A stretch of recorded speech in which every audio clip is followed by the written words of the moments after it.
얼굴의 생김새를 따라서 사주팔자를 판단하는 것이 관상이라고 하죠. 많은 분들이 관상을 보러 다니십니다. 그 이유는 복을 누리기 위해서랍니다. 무병장수하고 좋은 직장을 갖고 돈을 많이 벌 수 있는 그런 팔자가 얼굴에 드러나 있다는 것이지요. 요즘은 화장을 해도요, 복을 부르는 화장법이 따로 있답니다. 얼굴에 생겨있는 관상을 따라 살아야 되는데, 화장은 혹시나 드러나 있는 그 어두운 것들을 다 가리고 또 복에 드러나는 부분들은 살릴 수 있는 복스러운 화장법이 따로 있다는 것입니다. 하지만 화장으로도 안 되는 분들은 성형수술을 권하기도 한답니다. 제가 인터넷에서 관상 전문가라고 하는 사람들이 설명해 놓은 글들을 보니까요, 한국의 이건희 회장하고 미국의 워런 버핏이 대표적인 부자 관상에 속한다고 합니다.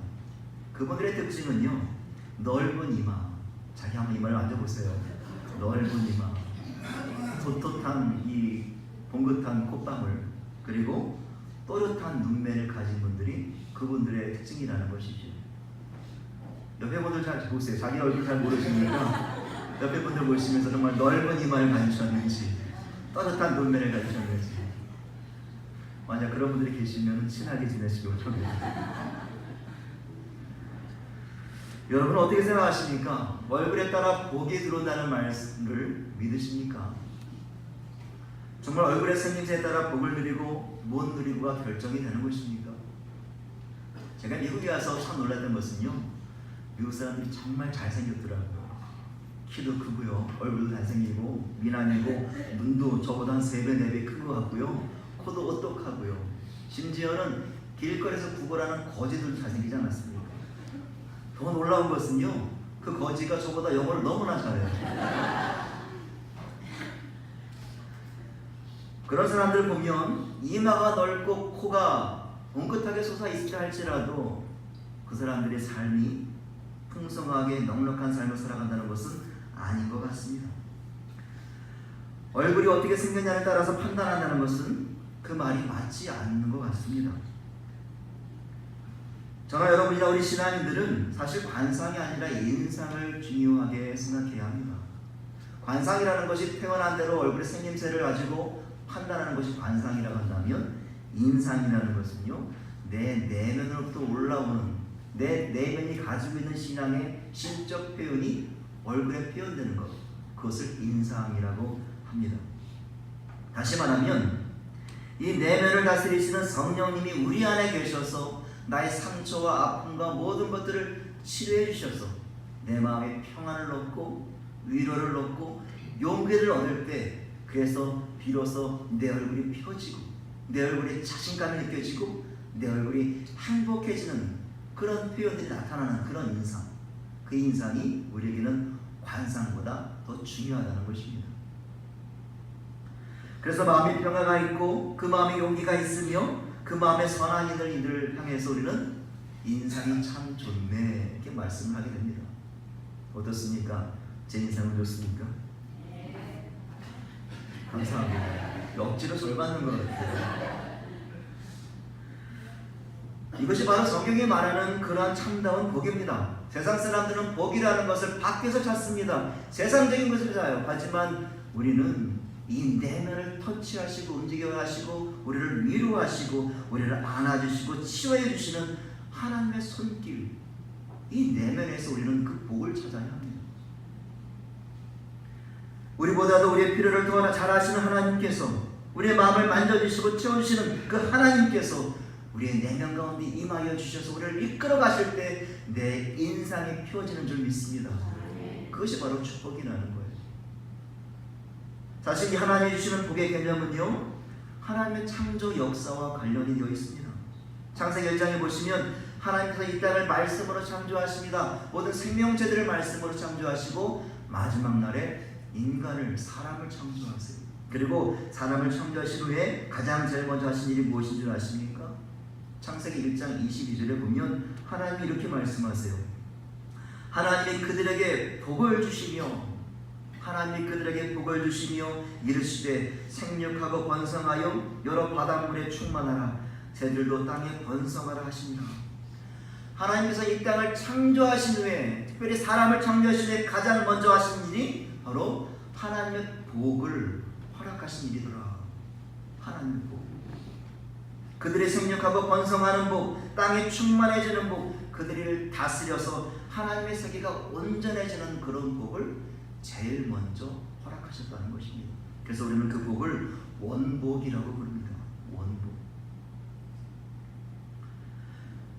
그런데 하나님의 원복으로 시작된 이 땅에 어떤 일이 일어납니까? 하나님의 축복으로 시작된 그 역사가 시작된 이 땅이 죄로 인해 저주가 들어오기 시작하는 거예요. 아픔이 들어옵니다. 상처가 있습니다. 서로 핥히어 살아갑니다. 서로 경쟁하면서 죽이는 세상이 되어버렸습니다. 하나님께서 복을 주시기 위해 이 땅을 창조하셨는데, 그래서 그 복을 나누고 그 복을 누리고 살라고 하셨는데, 그 복은 온데간데 없고 저주로 바꿔놓고 끔찍한 비극한 비극적인 상황만 우리 삶에 남아있다는 것입니다. 하지만 하나님은, 우리가 믿는 하나님은 어떠한 분이십니까? 그 저주를 희망으로 바꿔놓으시는, 회복하시는 하나님이십니다. 다시 창조하신 하나님께서 그의 아들 예수 그리스도를 이 땅에 보내셔서 그 누구든지 이 세상에서 상처를 입은 사람, 아파하는 사람, 고통 중에 있는 사람, 슬픔을 당한 사람, 연약한 사람, 이 모든 사람들을 강하게 세워주시며 붙들어 주시고 치료해 주시는 것, 이것이 바로 하나님 만드셨던 창조 세계를 회복하는 것, 창조주 하나님이 다시 수리해 나가시는 것, 바로 애프터 서비스, 하나님의 축복이라는 것입니다. 이 땅이 회복되는 것, 이것이 하나님의 축복이라는 거예요. 우리에게 문제가 있거나 연약함이 있을 때 왜 기도를 합니까? 하나님 만드셨으니까 책임지시라는 기도를 하는 거잖아요. 하나님 우리를 만드신 제작자이시니까 애프터 서비스 하시라고 우리는 기도하는 거잖아요. 하나님이 책임지시고 회복시켜 주십시오. 그 회복시켜 주심이 하나님의 창조 후에 우리에게 가장 먼저 주셨던 원복이라는 거예요. 그 원복을 회복하는 것, 그것이 바로 우리가 누려야 할 참된 복이라는 것입니다. 그렇다면 하나님의 그 복이 임하여지는 원리는 무엇이냐? 오늘 말씀에서는 그 하나님이 허락하시는 그 복의 세계에 들어갈 수 있는 원리들이 소개되어지고 있는데, 첫 번째는 하나님의 복을 누릴 수 있는 첫 번째 원리는 하나님을 간절히 필요로 할 때, 간절한 신앙이 있을 때 복을 누릴 수 있다는 것입니다. 오늘 본문에 나오는 사도가 과거의 모습을 한번 떠올려 보십시오. 그는 이제 곧 죽기를 결심한 여인이었습니다. 그는 낭떠러지와 같은 그의 삶에서 마지막 멸망의 순간에 엘리야라는 하나님의 사자를 만나요. 그리고 이제 곧 죽겠다라고 결심했던 그 각오를 버리고 돌이켜서 간절함을 갖습니다. 어쩌면 내 인생의 이 문제를 해결할 수 있는 사람이 바로 이 사람이겠구나. 어쩌면 이 사람이 믿고 예배하는 그 신 하나님이 나의 모든 문제를 회복시키시겠구나. 그는 결단합니다. 그리고 하나님 앞에 간절한 기도를 하며 나가는 것입니다. 간절함을 가졌던 이 여인에게는 그의 모든 삶이 채워지는 복을 누리게 되었다는 것입니다. C.S. 루이스라는 옥스퍼드 대학의 교수이자 20세기 최고의 위대한 신앙가 작가가 있습니다. 이 C.S. 루이스가 썼던 수많은 책들 가운데 The Screwtape Letters, 한국말로 하면은 스크루테이프의 편지들이라는 책이 있습니다. 이 책에는 두 사탄이 등장합니다. 사탄은 명이라고 표현해야 되나요? 말이라고 표현해야 되나요? 어쨌든 두 개의 사탄이 등장합니다. 한 사탄은 삼촌 사탄이에요. 가족끼리 아마 사탄 짓을 하는 모양이에요. 한 사탄은 삼촌 사탄이고 또 하나의 사탄은 조카 사탄입니다. 그런데 어느 날 이 조카 사탄이 삼촌 사탄에게 와서 말하기를, 삼촌, 제가 교회를 넘어뜨리려고 그렇게 애를 썼는데, 무너뜨리려고 온갖 애를 썼는데 이상하게 교회가 넘어지질 않아요. 아무리 핍박을 하고 공격을 하면 할수록 저들이 힘을 더 앞에서 기도하고 견고하게 서가고 있으니 어찌 된 일입니까? 어떤 방법이 필요할까요?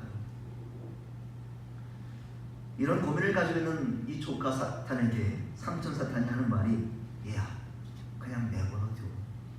그냥 내버려둬. 성도들을 그냥 내버려 두어라. 그냥 편안하게만 만들어 와. 그들이 편안한 것만 찾게 만들어 놔. 그러면 그들이 게으르게 되고 나태하게 되면서 하나님을 잊어버리게 될 거야. 그냥 내버려 둬. 우리가 공격하지 않아도 저들은 편안한 것에 익숙해지면서 기도의 간절함이 없어지고 말 거야.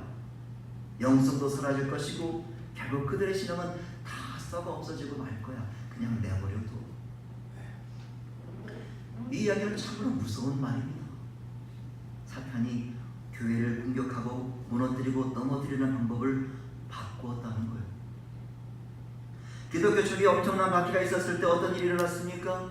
교회를 핍박하는 세력들이 있었습니다. 총과 칼로, 물질로, 또 정치적으로 그들을 힘으로 교회를 끊임없이 박해하며 핍박하고 멸살시키려고 했습니다만 그때마다 성도들은 더 열심히 지하로 들어가면서까지 간구하고 매달리고 기도하였습니다. 한국의 기독교 초기는 어떠하였습니까? 지난주가 광복절을 지났습니다만 일제강점기에서 기독교인들은 숨어서 간절히 기도합니다. 이 땅에 다시는 아픔과 고통이 생기지 않도록 그들은 열심으로 날마다 눈물을 흘리며 나는 죄인입니다. 나는 죄인입니다.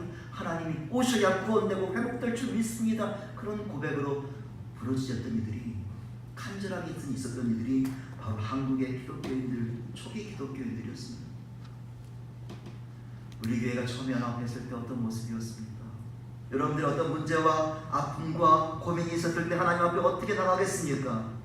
여러분들의 신앙에 얼마나 간절함이 있으셨는지 다 경험하셨을 것입니다. 그때는 하나님이 아니면 안 된다는 마지막과 같은 부르짖음이 우리 모두에게 다 있지 않았습니까? 근데 지금은 어떻습니까? 경제가 발전하면서 나태해집니다. 물질의 여유가 생기면서 구하지 않습니다. 누릴 것이 많아지면서 교회가요 취미 활동이 되어버리고 맙니다. 어떤 분들은 이제는 교회를 끊어야겠습니다. 이제는 내가 교회를 끊어야겠습니다. 교회에서도요 이제는요 기도하자고 하면 모이질 않습니다. 기도하는 모임에 많은 성도들이 모이질 않아요. 열심을 내지 않습니다. 예수님이 무엇이라고 말씀하시니까 내 집은 만민이 기도하는 집이다. 분명히 말씀하신 이 집이 기도하는 성전인데도 불구하고 기도하자고 하면 모이질 않습니다. 왜 그렇습니까? 피곤하니까요. 힘드니까요. 귀찮으니까요. 이제는 내가 기도하지 않아도 먹고 살만하니까요. 이제는 내가 간절히 부르짖지 않아도 견딜만 하니까요. 하나님은 나의 관심의 대상이 아닙니다. 그냥 일주일에 한 번 성경 하나 들고 교회 오면 되는 것이고, 그것도 어려운 인터넷에서 내가 마음에 드는 설교 방송 하나 딱 들으면 내 신앙의 만족감을 누리는 것이 어느새 우리의 변해버린 편한 신앙생활이 되어버리고 말았다는 거예요. 여러분, 우리가 반드시 기억해야 하는 것은요, 사단이 주는 편안한 신앙생활, 누구에게도 강요받기 싫고 내 마음대로 교회 다니고 싶어하는 그런 아주 달콤한 유혹에 빠지고 말고 싶은 그런 우리의 신앙생활에는요 간절함이 없어집니다. 간절함이 없어져. 이 간절함이 없어질 때는 우리의 믿음의 능력도 잃어버리게 되는 것입니다. 우리의 신앙이라는 것은요 그 연어 아시죠? 연어가 알을 낳기 위해 강에 거센 물줄 위를 차고 올라가지 않습니까? 우리 신앙이라는 것도 강에 거센 상류를 줄기차게 오르는 것 같다라는 거예요. 이 세상은 우리를 끊임없이 밀어내려고 합니다. 강한 물살과 함께 계속해서 멀리 떨어뜨리려고 하는 거예요. 거센 물길을 계속해서 우리에게 퍼붓는다는 거예요. 그런 일들을 감당하면서 하나님 피곤합니다. 하나님 쉬고 싶어요. 내가 이 자리에서 잠시 머물고 싶습니다. 이런 고백을 하면서 잠시 쉬게 된다면요 그 자리에 잠시 쉬는 것 같지만 절대 아니라는 거예요. 천만의 말씀이라는 것입니다. 세상의 물길이, 세상의 유혹이, 세상의 환란이 너무나도 내게 강하게 닥쳐오기 때문에 우리가 그 자리에 정지하는 순간 우리는 그 자리에 멈추는 것이 아니라 저 멀리 떠내려가고 만다는 것입니다. 예수님은 산상수훈에서 복이 있는 자는요 가난한 자라고 말씀합니다. 그리고 가난한 자가 하나님의 나라를 소유한다고 말씀합니다. 이 말씀은 우리가 가지고 있는 물질을 다 버리라는 이야기가 아니에요. 가난해지라는 얘기가 아닙니다. 또 내 자산을 다 없애야만 복을 누릴 수 있다는 말도 더더욱 아닙니다. 이 말씀이 주는 의미가 무엇이냐면 내가 가지고 있는 그 물질, 그 돈을 가지고 내 믿음을 저울질하는 기준으로 삼지 말라는 것입니다. 여러분의 삶 가운데 가장 필요한 것이 무엇입니까? 돈이라고 말씀하지 마십시오. 돈은 있다가도 생기는 것이 돈이고 또 있다가도 없어지는 것이 생깁니다. 돈을 의지하지 마십시오. 제가 강하게 여러분 앞에서 확신과 믿음을 가지고 말씀드립니다. 돈은요, 여러분을 끝까지 책임져 주지 않습니다. 여러분의 인생을 끝까지 붙들어 주시고 책임져 주실 분은 이 세상에서 하나뿐밖에 없는, 우리의 영혼에서 영혼까지 이어지도록 인도하시는 오직 하나님밖에 없는 줄 믿습니다. 그 하나님 앞에 간절함이 생기기를 간절히 축원합니다. 두 번째로 하나님의 복을 누릴 수 있는 두 번째 원리는요, 하나님 말씀에 순종하는 것입니다. 하나님 말씀에 순종하는 것. 하나님께서 나에게 찾아와 주셔서 말씀을 주셨을 때 말씀대로 행하는 사람만이 하나님의 복의 세계에 들어갈 수 있다라는 것입니다. 우리가 등산을 하는 이유를 다른 사람들이 많이 물어보면요, 사람들마다 제각각의 이유가 있습니다. 그런 이유들 중에 참 멋있는 말을 했던 사람들이 있어요. 먼저 미국의 내셔널파크의 아버지라고 불리는 자연보호주의자인 이 존 뮤어. 이 존 뮤어라는 사람은 그가 산을 오르는 이유에 대해서 이렇게 말합니다. Mountain is calling, I must go. 저 산이 나를 부르고 있기 때문에 나는 이 산을 올라가야 한다. 참 멋진 말이지 않습니까? 그 산이 나를 부른다. 그래서 올라간다는 거예요. 또 하나 유명한 말을 한 사람은 영국의 유명한 산악인이었던 조지 허버트 리 멜러리라는 사람인데요. 이 사람은 그 에버레스트에 등반을 계획하고 시도했다가 그만 중간에서 길을 잃어버리고 실종되고 75년 만에 시신이 발견된 사람입니다. 이 사람이 그 에버레스트 산을 처음에 등반하려고 계획할 때 많은 사람들이 묻습니다. 왜 그 험한 산에 오르려고 하느냐? 그랬더니 이분이 하는 얘기가 Because it is there. 그 산이 거기 있기 때문에 내가 올라가는 것이다. 참 멋지지 않습니까? 여러분 등산 좋아하십니까? 저는 등산을 왜 하는지 모르겠어요. 올라가면 바로 내려와야 되잖아요. 예전에 한 TV 프로그램에서 이 고산지대를, 특별히 히말라야 산을 등반하는 그런 사람들의 이야기를 다큐멘터리로 보여준 적이 있었습니다. 그때 등반하는 사람들이 나와서 이야기하기를 이 고산을 올라갈 때 몇 번씩 휴식을 취하면서 올라간다는 거예요. 그리고 이 산 중턱에 텐트, 베이스 캠프를 치고 쉬었다가 올라가는 일을 하게 되는데, 그 중턱에서 텐트를 치고 잠을 자고 올라갈 그 시간대가 언제가 가장 적절한 시간이냐면 밤 12시라는 거예요. 산속에서, 산 중턱에서 밤 12시에 올라가야 한다는 것이죠. 생각해 보세요. 이 산을 타는 사람들이 밤 12시가 되면 얼마나 피곤하겠습니까? 아침 새벽 일찍 일어나죠. 출발합니다. 추위와 싸우고 기압과 싸우고 산소 부족으로 지쳐 있습니다. 가장 힘들어하는 시간이 바로 이 밤 12시예요. 그런데 이 12시가 그 산을 올라갈 가장 적절한 시간이 되는 이유는 무엇이냐면 그 시간이 되면 눈이 단단하게 얼려 있어서 눈사태를 피할 수 있다는 것입니다. 그런데 만약에 그들이 좀 더 쉬고 아침에 일어나서 몸이 조금 편한 상태가 되어서 올라가려고 한다면 곧 눈사태를 만나서 등반에 실패하게 된다는 것입니다. 참 아이러니하죠? 몸 상태는 최악이지만 내가 힘들어도 내 컨디션을 따라가는 일정이 아니라 산의 컨디션에 따라서 내가 맞춰야 한다는 거예요. 그 산의 컨디션이 좋을 때 일어나 움직이는 규칙을 따라야만 등반에 성공할 수 있다는 것입니다. 우리 삶에서도 하나님께서 하시는 말씀을 주실 때가 있습니다. 순종하라고 하시는 때가 있죠. 그런데 그렇게 우리에게 말씀하시는 그때가 어쩌면 우리 생활이, 우리 삶이 참 고난이, 힘들고 피곤하고 아프고 그런 어려울 때 이상하게 말씀하실 때가 있습니다. 그러면 우리들도 많은 분들이 말씀하죠. 하나님, 이 일이 다 끝나면 하겠습니다. 내 건강이 다 채워지면, 회복되면 그때 하겠습니다. 내가 조금만 돈을 좀 더 번 다음에 안정이 되면 그때 하겠습니다. 내가 시간이 좀 더 남을 때 하겠습니다. 우리 마음은 이렇지 않습니까? 그런데 하나님은 우리가 어려울 때도 말씀하실 때 순종하라고 하시는 거예요. 오늘 본문에 나오는 사르과 과부가 가지고 있는 것은 밀가루 조금과 기름 조금이었습니다. 그 애는 그것이 전 재산이었어요. 그런데 엘리야는 무엇을 말씀합니까? 그것을 가지고 음식을 만들어 나에게 가지고 오라는 거예요. 그것이 없으면 그 가정은 굶어 죽고 마는 거예요.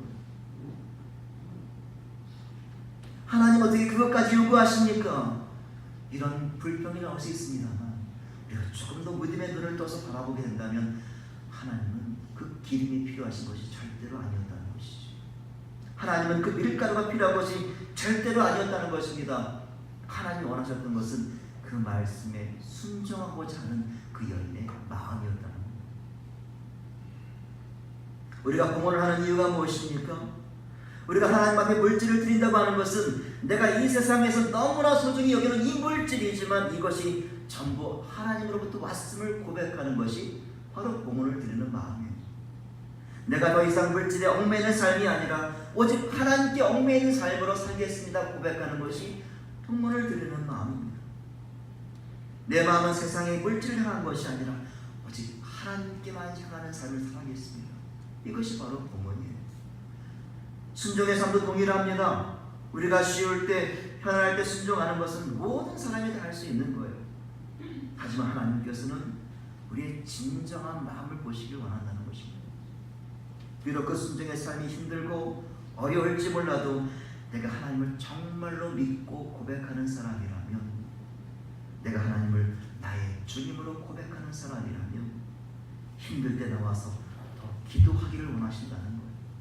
내가 외롭고 괴로울 때 더 나와서 하나님 앞에 무릎을 꿇기를 원하신다는 것입니다. 사실 우리가 하나님 앞에 하면은 얼마나 잘할 수 있겠습니까? 하나님 성에 찰 수 있겠습니까? 하지만 하나님은 그 말씀에 순종한 우리의 마음을 보시기를 원한다는 것입니다. 마지막으로 셋째, 하나님의 복을 누리는 원리는 하나님 말씀에 신뢰하는 것을 말합니다. 하나님 말씀에 전적으로 신뢰하는 사람만이 하나님의 복을 누리게 된다라는 말씀입니다. 본문에 나오는 사르과 과부가 자기가 가진 이 전 재산을 가지고 엘리야에게 한 것은 무엇입니까?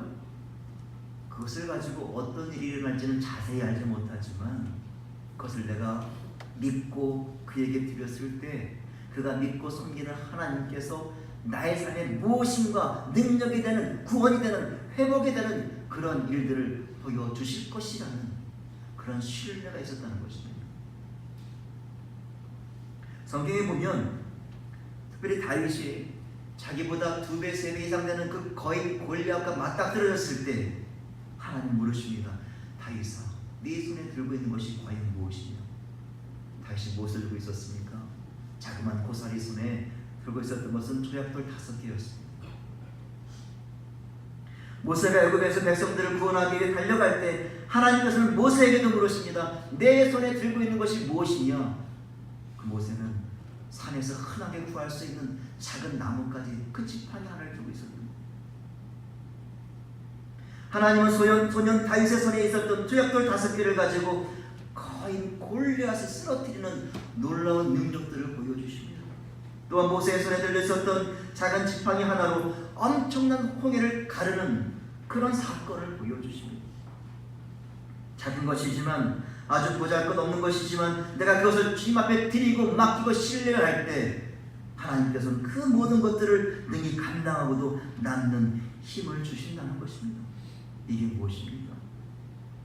그 보잘것없는 것이, 작고 볼품없는 것이 나의 능력이라고 한다면 그 다음부터는 하나님의 힘이 나타난다는 것입니다. 내가 가지고 요만한 것, 작은 것이지만 이것을 가지고 더 큰 일들을 하나님께서 이루신다는 거예요. 예수님께서 말씀하십니다. 너희들이 겨자씨 하늘만큼만 있어도 이 산을 명하여 여기서 저기로 옮겨지리라 하면 옮겨질 것이요 너희가 못할 것이 없으리라. 이 말씀 역시 우리가 다 할 수 있다는 능력의 말씀이 아니에요. 우리는 할 만큼만 해라. 너희들이 할 수 있을 만큼만 해라. 그리고 하나님을 신뢰해라. 그 다음부터는 너를 사랑하는 내가 하겠다. 하나님이 하시겠다. 우리의 작은 것을 인정하고 그렇기 때문에 하나님 말씀을 믿고 신뢰하고 매달릴 때 우리가 가진 것을 통해서 더 크고 위대한 일들을 이루게 하신다는 것입니다. 여러분이 지금 가지고 있는 것이 무엇입니까? 그것이 너무 보잘것없어서 작은 것이어서 걱정이 되십니까? 불안해하십니까? 염려가 되십니까? 앞날이 걱정이 되십니까? 그러면 그것을 가지고 예배를 사모하시길 원합니다. 여러분이 가진 것을 그것을 가지고 하나님 앞에 나가시는 거예요. 하나님, 내가 가진 것은 보잘것없는 작은 지팡이 하나입니다. 내가 가지고 있는 조약돌 5개밖에 없습니다. 하지만 이것을 가지고 하나님께 간절히 부르짖고 기도할 때에 하나님은 다윗에게 이루셨던 것처럼 모세에게 이루셨던 것처럼 그 놀라운 일들을 나의 손길을 통하여 나의 신뢰하는 믿음을 통하여 하나님께서 분명히 일구어가 주실 줄로 믿습니다. 이것이 신뢰하는 자의 고백입니다. 마지막으로 이야기 하나 드리고 마치려고 합니다. 우리 교회에서 이렇게 밝은 빛을 볼 수 있는 것은 전기가 들어서겠죠. 우리는 전기가 어디서 오는지 잘 알지 못하지만 이 전기에 대해서 특별히 또 감사하거나 소중하게 여기지 않습니다. 그냥 전기가 나가면 불평이 좀 나오죠. 아이고, 과면하는 동네에도 전기가 나갔구나. 귀찮아. 아이고, 냉장고 어떻게 하나. 그런 고통스러움만 나옵니다. 그런데 가만히 생각해보면 이 불빛을 만드는 전기가 어디서 오는가 생각해보면 발전소에서 만들겠죠. 전기를 만드는 수력, 화력, 풍력 모든 발전소에서 전기를 만들어서 전선을 통해서 여기까지 오게 됩니다. 그런데요, 각 건물별마다 이 퓨즈 박스라는 것이 있어요. 한국말로 두꺼비 집이 있습니다. 이 두꺼비 집이 어떤 역할을 합니까? 그 파워풀한 전기 에너지를 우리 건물로 들어올 수 있는 그런 차단하고 연결하는 역할을 한다는 거예요. 아무리 저기서 만드는 강력한 전기 에너지가 우리 교회로 들어온다 할지라도 그 두꺼비 집이 퓨즈 박스가 망가지거나 스위치를 끄게 되면 우리는 이 밝은 빛, 이 전기를 통해서 할 수 있는 모든 것들을 누릴 수 없다는 것이죠. 우리의 영적인 에너지도 마찬가지입니다. 하나님께서 엄청나게 놀라운 일을 준비하시고 파워풀한 계획을 가지고 우리에게 주시지만 우리 스스로가 마음을 닫아버리고 거절하고 부인한다면 우리를 위해 준비해 놓으셨던 놀라운 그 축복들이 우리 삶에는 들어오지 못한다는 거예요. 우리는 하나님과 하나님의 능력과 하나님의 계획과는 전혀 상관도 없는 그런 삶을 살아가게 될 것이라는 것입니다. 교회를 수십 년 다녀도 하나님 은혜가 내게 들어와서 내 안에 뿌리를 받고 자리할 수 있는 그런 곳을 내가 내어드리지 못한다면 하나님의 놀라운 축복이 아무리 있다 하더라도 우리는 그거와 동떨어진 삶을 살아갈 수밖에 없다는 것입니다. 사랑하는 여러분, 오늘 하나님께서는 그 하나님의 놀라운 능력을 우리의 무너지고 상처받고 연약해 깨진 삶을 회복시키는 그 놀라운 복을 오늘 우리에게 부어주신 줄 믿습니다. 그래서 하나님 복의 세계 동참하도록 우리의 믿음의 결단을 요구하시는 거예요. 세상에 파묻혀서 살지 말고, 세상에 목적 없고 관심을 두고 살지 말고, 여러분들이 가지고 있는 기도의 제목을 가지고 나오라고 하시는 거예요. 나오라고 하시는 거예요. 간구하라고 하시는 것입니다. 오직 하나님께서만 해결해 줄 수 있는 구원의 회복을 누리도록 우리를 부르시는 것입니다. 그렇게 복을 주시다 약속하시는 그 약속을 신뢰하고 믿고 순종하기를, 그렇게 살아가는 삶을 살기를 원하시는 것입니다. 하나님 허락하신 놀라운 축복의 세계에 우리의 마음이 닫혀진 마음이 아니라 내가 그렇게 살겠습니다 결단하고 고백하고 내 마음을 활짝 주님 앞으로 열릴 수 있는, 열어갈 수 있는 귀한 하나님의 축복을 누리시는 저와 여러분이 되시기를 간절히 축원합니다. 오늘 이 시간 말씀을 기억하시면서 기도하는 시간을 갖기 원합니다. 우리 자리에서 일어나주셨어요. 말씀을 기억하시면서 이런 결단의 기도를 좀 해주셨으면 좋겠습니다. 우리 한 주간 살아갈 때에 우리의 무너진 삶, 연약해진 믿음을 구원하시고 회복시키실 분은 오직 하나님 한 분밖에 없는 줄 믿습니다. 그래서 그 하나님을 믿고 매달리고 신뢰하고 순종하는 그런 삶을 살아가느라고 우리와 동행하여 주옵소서. 우리와 함께하여 주옵소서. 이 한 주간 내가 주님의 손을 잡고 강하게 달려나갈 수 있게 해달라고 이 시간 확신하면서 기도하겠습니다. 아버지 하나님, 오늘 말씀의 고백대로 하나님의 사랑하여 주셔서 이 땅을 다스리시고 이 땅을 구원하시는 참다운 회복이, 참다운 놀라운 축복이 우리에게 부어주신 줄 믿습니다. 아버지 하나님, 이 한 주간 살아갈 때 우리 무너진 삶을, 연약해진 삶을, 상처받은 삶을 구원하시고 회복하시는 하나님의 손길들을 고백할 수 있도록 주여 도와주시옵소서. 우리의 발걸음이 다른 곳에 가라버리지 원합니다. 우리 마음과 시선이 다른 곳에 빼앗기지 않기를 원합니다. 사단의 역사가 우리를 신앙을 계속하여 편하게 하려고 유혹하며 끌고 있지만 우리는 그 유혹에 흔들리지 않기를 원합니다. 주님만 바라보면서 내가 오직 걸어갈 길은, 내가 누릴 축복은 이 세상이 아니라 하나님을 고백할 수 있도록 주여 도와주시옵소서. 아버지 하나님, 내 입술을 고백대로 항상 하나님 동행하여 주셔서 이 세상 속에서 내가 쓰러지고 조롱받고 멸시하고 아버지의 무너지는 삶이 아니라 내가 하나님의 이름을 가지고 살아가기 때문에 이 땅에서 큰 멸관을 수로 도와주시옵소서. 내가 예수 이름을 가지고 고백하며 얘기하기 때문에 이 땅에서